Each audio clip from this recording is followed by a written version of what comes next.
Japanese ministry of education, culture, sports, science and technology elementary ఎగ్జామ్స్ని నిషేధించింది.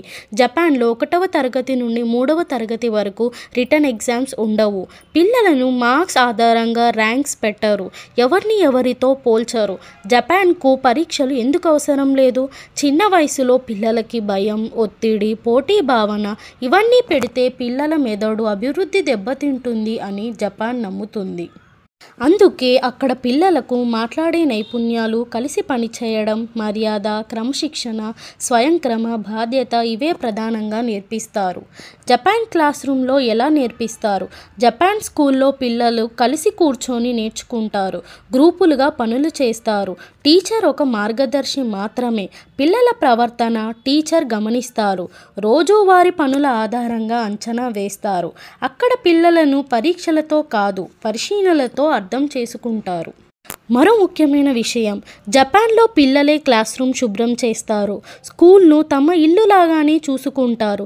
దీంతో పిల్లల్లో బాధ్యత, క్రమశిక్షణ, సమాజ గౌరవం పెరుగుతాయి. ఫలితాలు? పిల్లలు స్కూల్కు భయపడరు, నేర్చుకోవడాన్ని ఆస్వాదిస్తారు, మానసికంగా బలంగా ఉంటారు. కానీ మన దేశంలో చదువు అనేది ఇప్పుడు చాలా పిల్లలకి ఆనందం కాదు, ఒత్తిడిగా మారిపోయింది.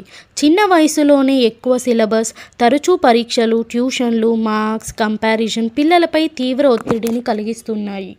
పిల్లలపై పరీక్షల ఒత్తిడి, మార్కులు రావాలి, ఫస్ట్ రావాలి, ఇతర పిల్లల కన్నా ముందుండాలి అనే మాటలు పిల్లల మనసులో భయాన్ని నింపుతున్నాయి.